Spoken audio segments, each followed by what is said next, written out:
Good evening. No, good afternoon. That's not a bad turnout, because I'm not a software engineer. I'm a true hardware engineer. Software, I'm afraid, doesn't really drive me. Cables and transistors and valves and things, that's what drives me. Anyhow, I'm going to talk to you about Colossus. Colossus being the first digital electronic computer that was ever built, and the reason why it was built. So that's what I'm going to talk to you about. Hope you find it interesting. A couple of things. First of all, the technology I'm going to talk about is late 1939, early 1940s. This is BC, before computers. Yeah?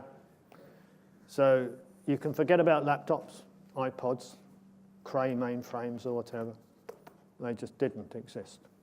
The technology of the day, the real technology, was Strowger telephone exchanges, extremely complex. And that was the most powerful, if you want, engine that had been built to process data. And you think, well, process data, it's a bit strange. Telephone numbers. If you dial a telephone number, somehow it's got to be processed because that call's got to be routed around the UK or even abroad. And that was basically the most complex machine that had been built at the time. It had been built by an organisation known as the GPO, which is the forerunner of BT.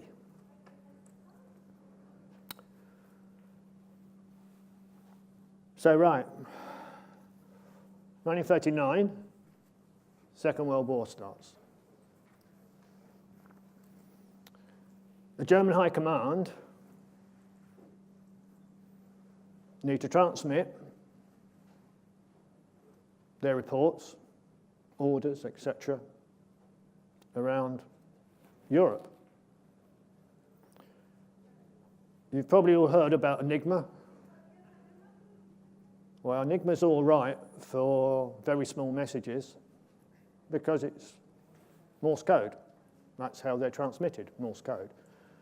If you have a message, like a report that's going to go to Hitler, that is 20, 30, up to 60,000 characters long, you ain't going to send that by Morse code. So the German High Command go to a company called Lorenz. They commission them to produce a device that will encrypt teleprinter traffic. Everybody happy with teleprinters? Yeah? The SZ42. This is the machine that Lorenz company came up to encrypt the German High Command messages. It is nothing like Enigma.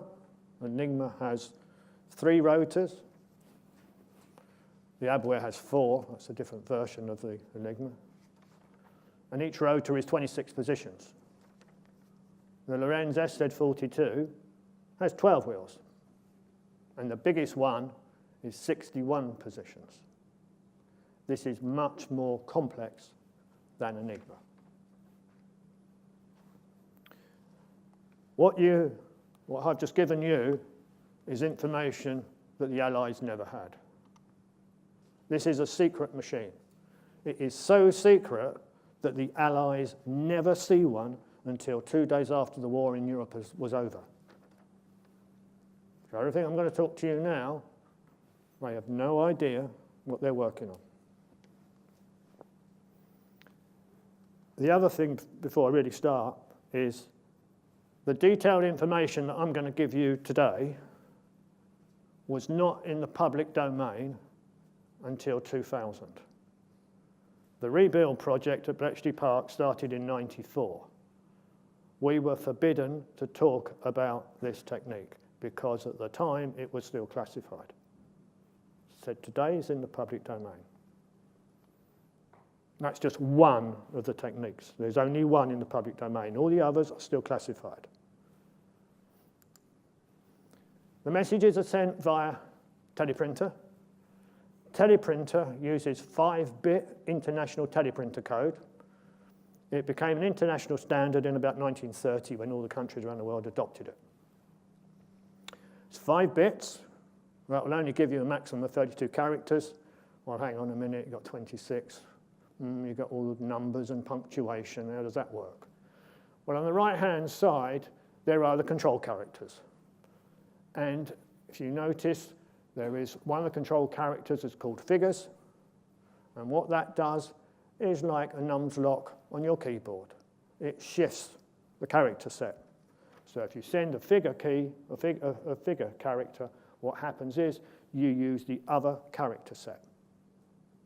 And it will carry on until you send another control characters, which is the letter key, and that will drop it back to letters again.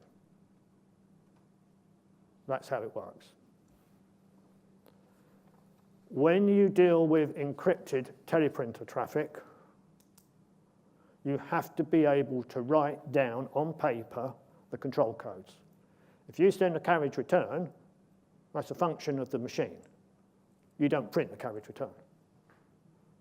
So how they got around that during the war is they had the additional numbers, you see there 3, 4, 8, 5, etc., for the control characters. Yeah? Because when you write down encrypted text, you can't miss anything. So if they were going to write a character which represents a carriage return, they would write a 3. The other interesting thing that you will see on there is on the right-hand side, it says all space, not used. Teleprinters were electromechanical. Certainly the earlier ones would go out of synchronization if you sent a complete sequence of zeros. So the only character that's got a complete sequence of zeros is the one on the right. So under International Teleprinter Code 2, all space is not used. This is encrypted traffic, and it is used. So Bletchley Park had to be able to write down all zeros, and it's a slash character. That's what that slash character is for. And it is extremely important, because what I'm going to talk about now is the slash character. And that slash character is how you break this cipher.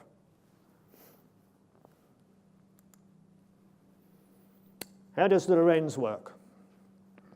Well, I'm going to bore you now. It uses modulo 2 addition without carry or exclusive OR. I'm assuming some of you know what I'm talking about. If you don't, that's the truth table. If you add bits together, bear in mind this is 5-bit code. If you add 2 bits together that are the same, you have a 0, that's your result. And if the bits are different, it's a 1. So if you add 1 and 1 together, your result is a 0. If you add 0 and 1, you get a 1. Everybody reasonably happy with that? Yeah? Good. That's the hardest bit that it gets. It's the hardest it gets. Yeah? We're now past that, and that now becomes easy. Right. So, how does the Lorenz work? What the Lorenz does is that it produces a pseudo-random sequence of 5-bit patterns. 5-bit pattern is a character. So it produces pseudo-random characters. So if you were to send into the Lorenz, so you typed the A on the keyboard, and it goes into the Lorenz attachment, and the wheels on the Lorenz are configured in such a way that the Lorenz will produce the letter C, another 5-bit pattern, and you add the A and the C together using modulo 2 addition. When the bits are different, it's a 1, and when they're the same, it's a 0. So an A is represented as 11000. That's International Teleprinter Code for an A, and the C is represented as 01110. And you add the 2 together. The first 2 is a 1 and a 0. They're different. It's a 1. Yeah. The next 2 bits are the same. That's a 0, the next 2 bits. Different, different, same. You end up with a pattern of 1, 0, 1, 1, 0. Everybody happy? Yeah? There's a few nodding heads there, which is good. Right. So, your plain text was A. Your encrypted text is now F. So you can now put that into the public domain. In those days, it was transmitted by radio. So, your receiving station, what do they receive? They receive the letter F. They also have a Lorenz machine that is set to the same positions as the sender's machine. And what letter will his machine produce? The same letter as the other one, and it will produce the letter C. If you go through the same process and you add F to C, you will get A, because the first 2 bits are different, that's a 1, the second 2 bits are different, that's a 1, and the remaining bits are all the same, so you end up with 0, 0, 0, which is the same as what you started with. Yeah? Not complicated, yeah?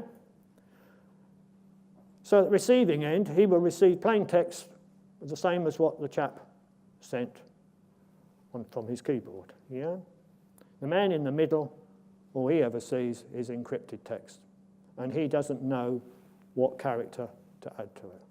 So it's secure, I hope. Right. What you see there is a sheet that was used at Bletchley Park during the war. Bletchley Park, are any of you not familiar with Bletchley Park? If there is anybody here that's not familiar with Bletchley Park, I will explain what Bletchley Park was. Right, there's a couple of you, okay. During the Second World War, Bletchley Park had been set up by the Government Codes and Cipher School, which later became GCHQ. It's a big place. There's over 3,000 people working there during the war. And what Bletchley Park is a code stroke cipher break-in factory. And that is their job, to break ciphers and codes. So when I talk about Bletchley Park, that's what's going on there. In order to break this cipher, you need to have some form of matrix on the, if you were to add characters together, like we added A and C, yeah? On that chart there, it will give you the 3rd character. If you add 2 characters together, you will end up with a 3rd, triplets. So if you remember, I added A and C. So if you go down that chart on the left-hand side, you will find that there is a row starting with A. If you go along the row till you find a C, you remember, A added to C, and then you look at the column for C, you will find it's an F. Yeah? A, C, F. That's the triplet. You add any 2 together of those, you will always end up with the 3rd. Every combination is on there, and this is one way of breaking the cipher. If you worked at Bletchley Park on this cipher, that's the language that you have to remember. The likes of Jerry Roberts, who's one of the last code breakers, he knew that instinctively. Even to the day he died, he would be in the car and he would recognize triplets, because that is what he did at Bletchley Park all those years ago, and he never lost it. The interesting thing about that triplet chart is what happens if you add the same character together. Let's take the letter A. So you have the column on the A. You find the A, you go on the row, you'll see it's the first letter, yeah? And it's actually a slash character. You add the same together, you have a slash. Any 2 characters which are the same, add them together, you have the slash. Okay? This very, very important character. Add the same together, it's a slash. So why is the slash character so important?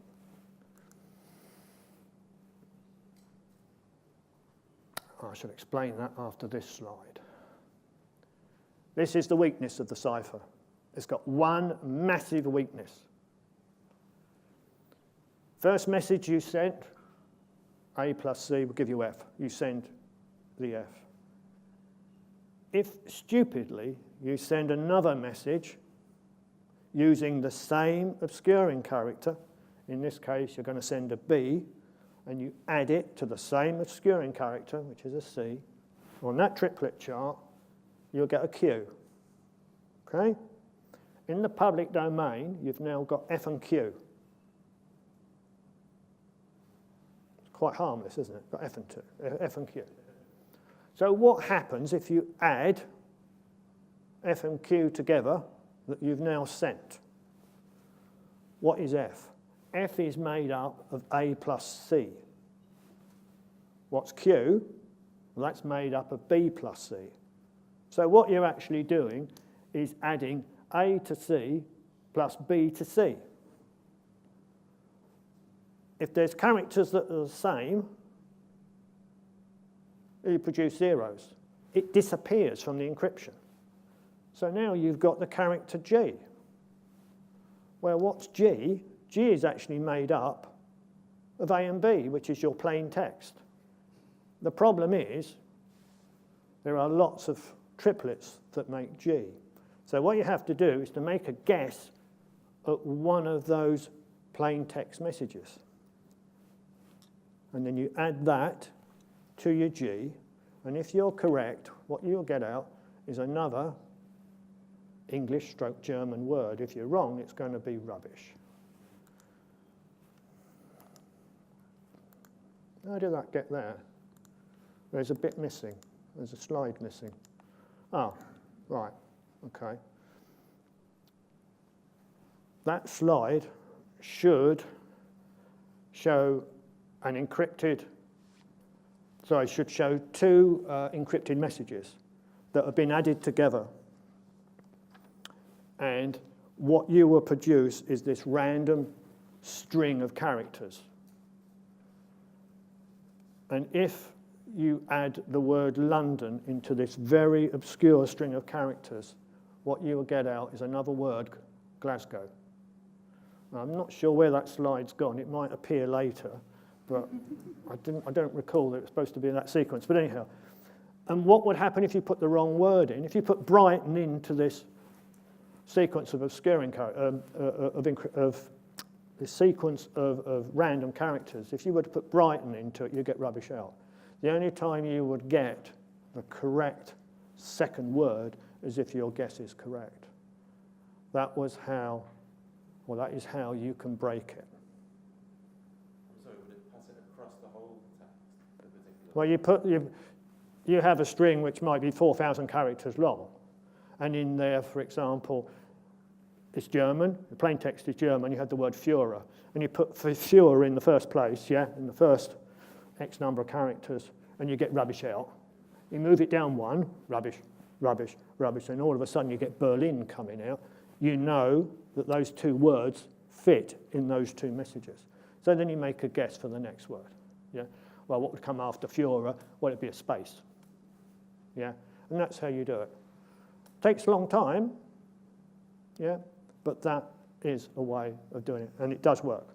And that's what Jerry Roberts was actually doing at Bletchley Park, using that triplet sheet, except it was all up there for him. Okay. So now we move on to summer of 41. In a metropolitan intercept station, they were listening out for spy transmissions leaving the UK. During their listening, they picked up a signal coming out of somewhere in Germany. And it sounded a bit like Morse code, except it was extremely high speed, and it could not be written down. And it was believed to be teleprinter traffic coming out of Germany. So the idea was, build a little box, and they connect that into the radio to print it out on a teleprinter. And sure enough, German came out, Teleprinter Code. However, all of a sudden, the teleprinter started to go absolutely berserk and printing out rubbish. The reason being was that the transmission had gone into encrypted mode. Okay? So the guy who sent the message had gone from chat to encrypted mode, where all the major real information resides. It's now all encrypted. Okay? So that started in 1941. At the beginning of that message, or those messages, there was a 12-letter indicator, which it was suspected it was something to do with the encryption. Okay? Don't forget that they know about the Lorenz, because they don't. They've got no idea about this machine. All they know is that it's encrypted and it is teleprinter traffic. At that time, there was not a machine that was known about that could encrypt teleprinter traffic. This is a totally unknown machine. Okay? They have no idea what this 12-letter identifier is. They've got no idea what machine encrypted this traffic. This information and the messages, the early messages, went to Brigadier Tilton up at Bletchley Park. Brigadier Tilton was probably one of the most important code breakers at Bletchley Park, a very, very brilliant code breaker. He suspected that it was an additive cipher, which is the technique that I've spoken about.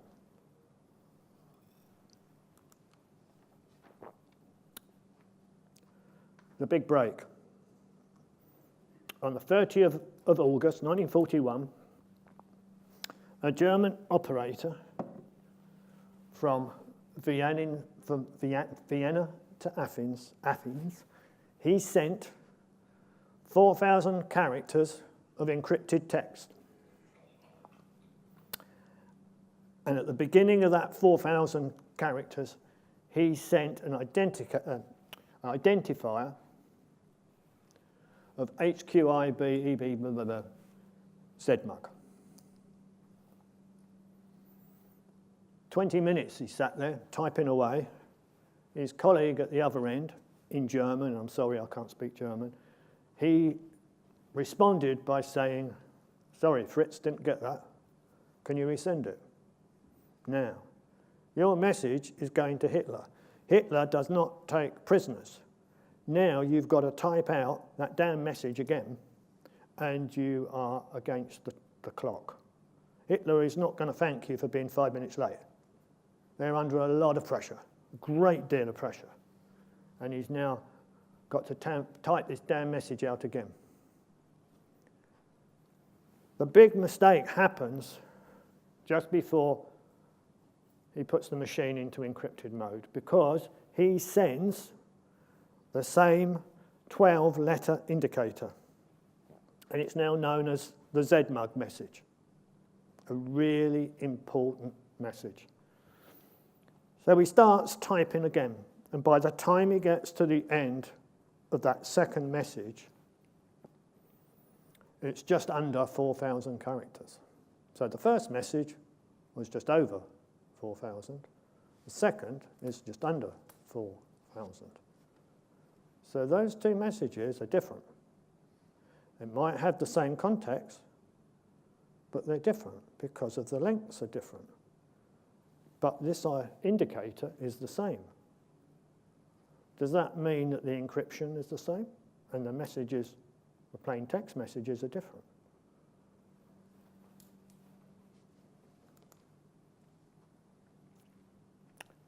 This was given to John Tilton. What did he do? Combined the two encrypted messages, put the guess in, Führer, put it in different places. Eventually, what happens? He gets the two plain text messages out of those 2 encrypted messages. He's now got the 2 plain text messages that have been encrypted by the Lorenz. Great, all the information is there. However, you've got the plain text. You've got the encrypted text. So what does he do? Takes the plain text and he adds it back into one of the encrypted messages. What's the same? Plain text. So what will you get out? You'll get out the string of obscuring characters that's been generated by this unknown machine. So now they've got 4,000 characters of what's known as the key stream. Still don't know where it's come from because this machine doesn't exist. So the remaining months of 41, it was given to the research centre. And the man in question, oh, we've got that one. That's what I should have had earlier. There you go. That was how it was done. Yeah. There's the 2 encrypted messages. Add them together. That is a string of characters that you will get out. The encryption is the same. That disappears. And you will get out this sequence of letters, which is the additive of the 2 plain text messages. One of those plain text messages is London. You add London to 3K, whatever it is. If you had that triplet sheet, you could do that. You don't have them, so you can't do it. But what you will get out is Glasgow. But if I was to put Brighton in there, you wouldn't get Glasgow out. You'll get rubbish. So by putting your guess in the right place, and you get English/German coming out the other side, your guess is right. That was how it was done. That slide should have been earlier, shouldn't it, really? But there you go. So what he did was he took the 2 plain text messages, yeah, and he added them back into the encrypted, and what you get out is the key stream. And if you actually followed that process through with that triplet sheet, you will find that the key stream was A, B, C, D. So you've now got the key stream. But you still don't know how it's been generated. It looks totally random. Totally random. Until this man gets hold of it. Built up. He's a young chemist who's got an interest in mathematics. So he takes that key stream, and his job is to work out how those patterns of characters was generated. This is one man given that task. So what does he do? Teleprinter code, 5-bit code, yeah? He takes bit stream 1 of all those characters and he writes it down. In those days, they didn't use noughts and ones like we do. In those days, it was dots and crosses. Same thing, but it was dots and crosses. So he wrote it down and he's looking for patterns in bit stream 1 to see if he can find a repeated pattern. This is how you break a cipher, patterns. When you got to a pattern length of 41, in his eyes, he could see a repeated pattern.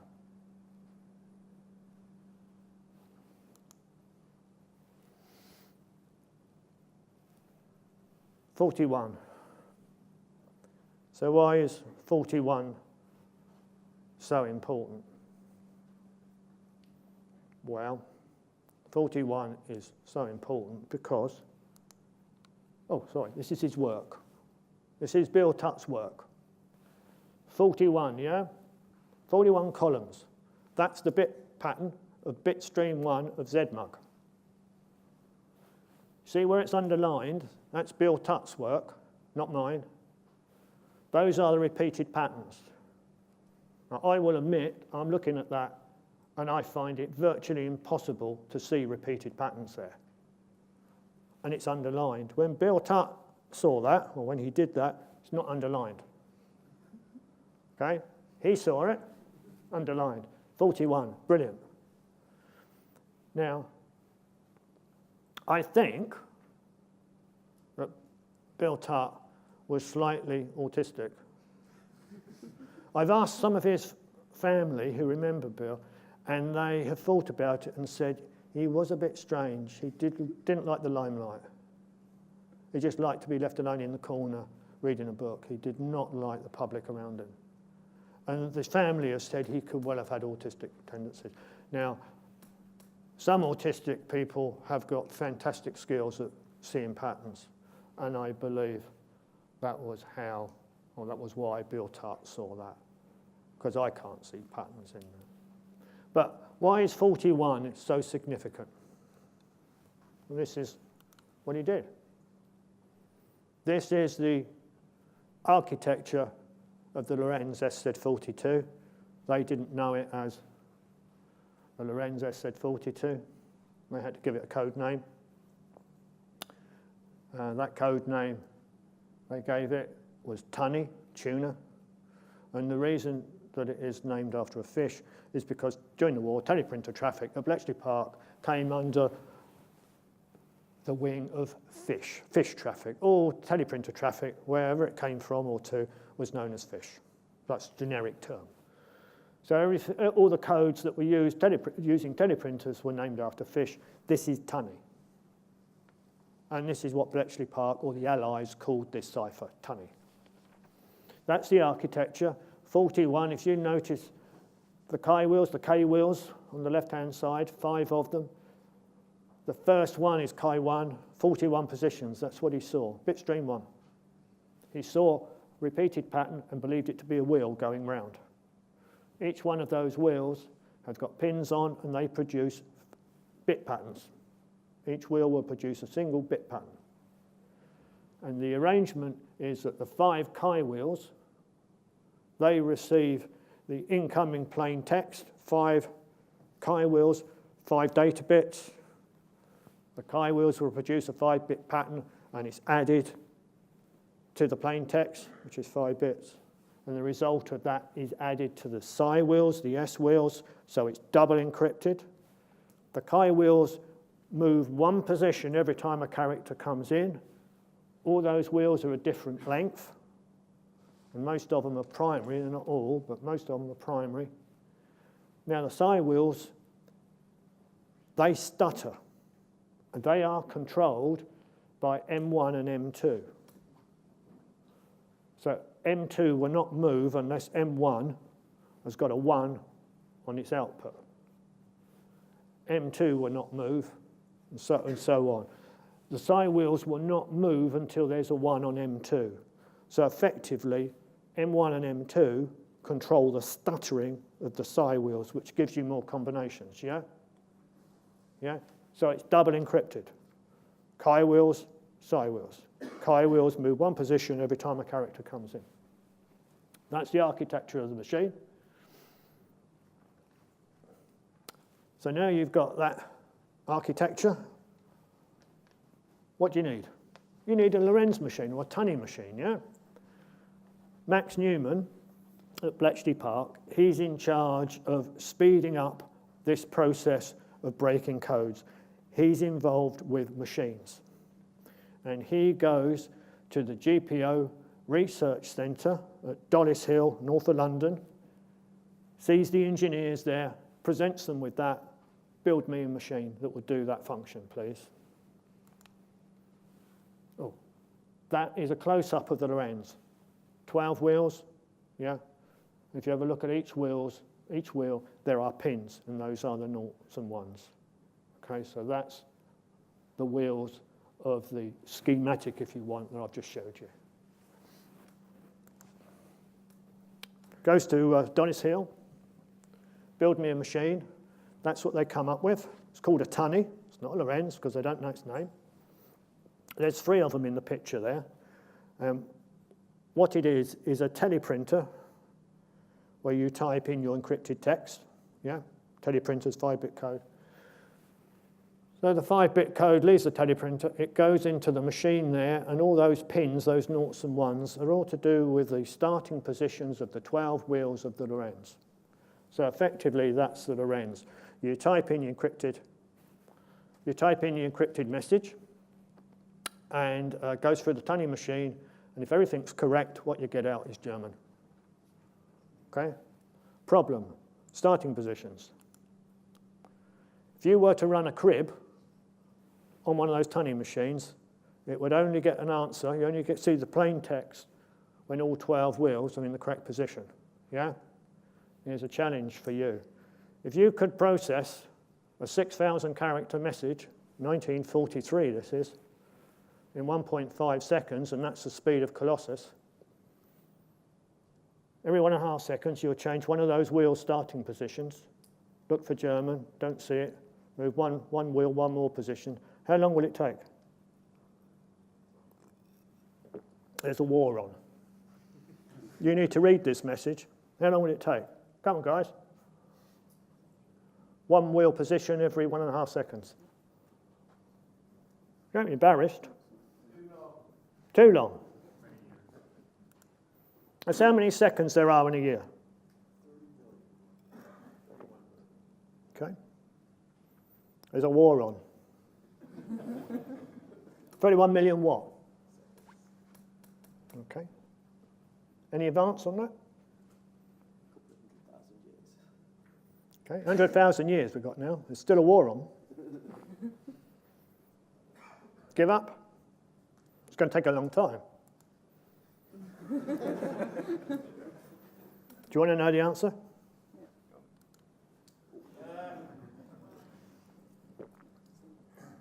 If you want to do the calculation, it's in front of you. I think you would agree that that message will be useless after that period of time.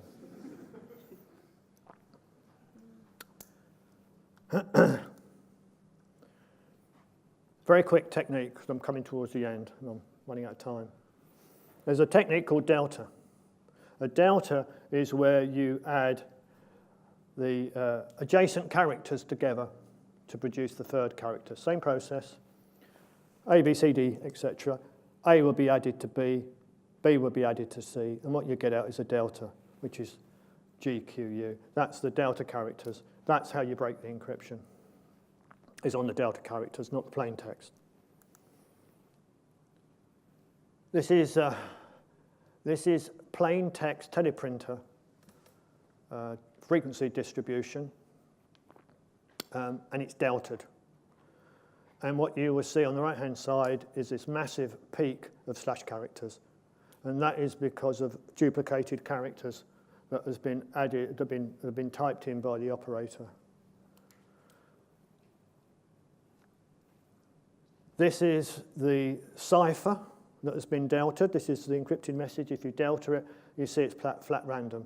However, if you put it through a tunning machine with all the chi wheels set to the correct position, and you do a frequency count when the wheels are in the correct position, what you get is a slight increase in the slash character. And I don't really have time to explain why, but that is what you have. And that's due to the way the operator keyed in the message. Slash character, if you can remember, is all zeros. Yeah?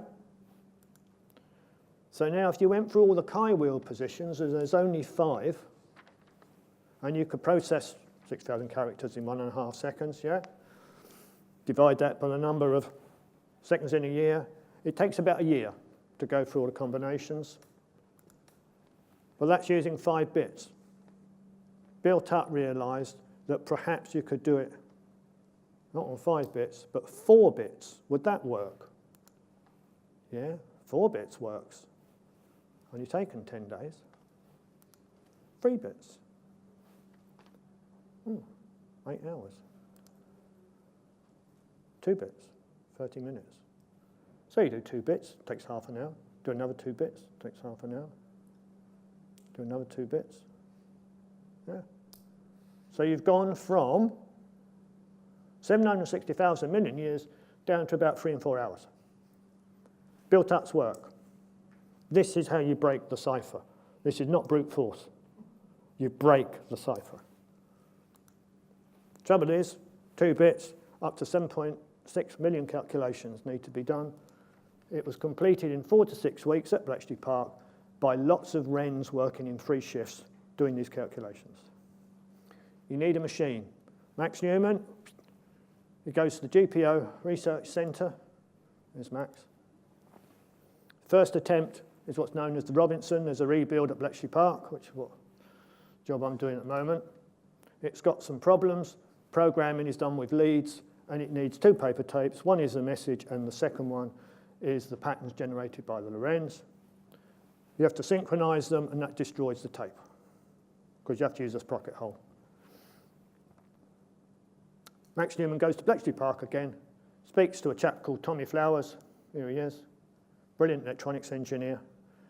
He's asked to modify Heath Robinson. He can't do it, but he builds a new machine. That's Colossus. It was first delivered to Bletchley Park in January 44. It contained 1,500 valves, took 9 months to develop, and it worked so well, they ordered 12 in all.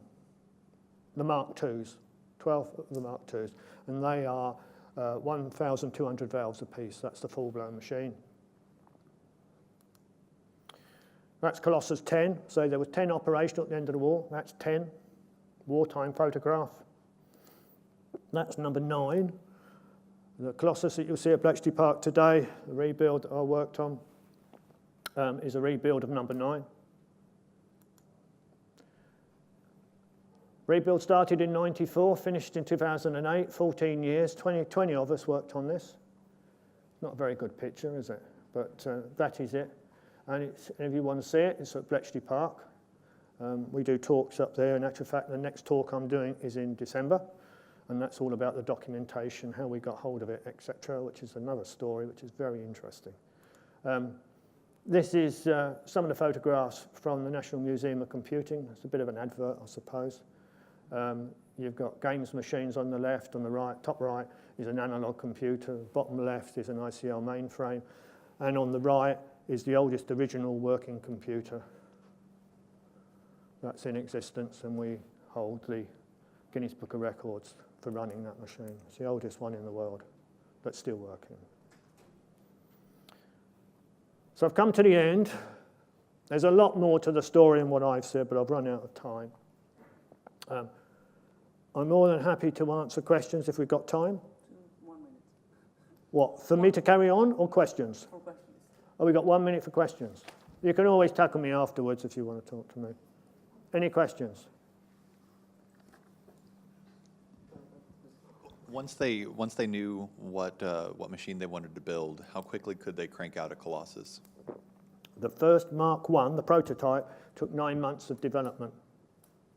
The Mark IIs, they were delivering those 1 every 6 weeks. 12 on order. At the end of the war, 10 were operational. At the end of the war, 8 were dismantled. 2 ended their days at Oakley Farm GCHQ. And the last one was destroyed in 1960. Now, what I've told you today is in the public domain. There are a lot of documents that are still classified today. Okay? A lot. And a lot of techniques that are not in the public domain. What I talk about is one document that was released in 2000, which is the general report on Tunny, if anybody wants to read it, down the Public Records Office. I wouldn't advise you to get a copy of it, because it would cost you in excess of £1,500 from Public Records Office at Kew. Okay? Thank you very much. Thank you. Thank you for listening.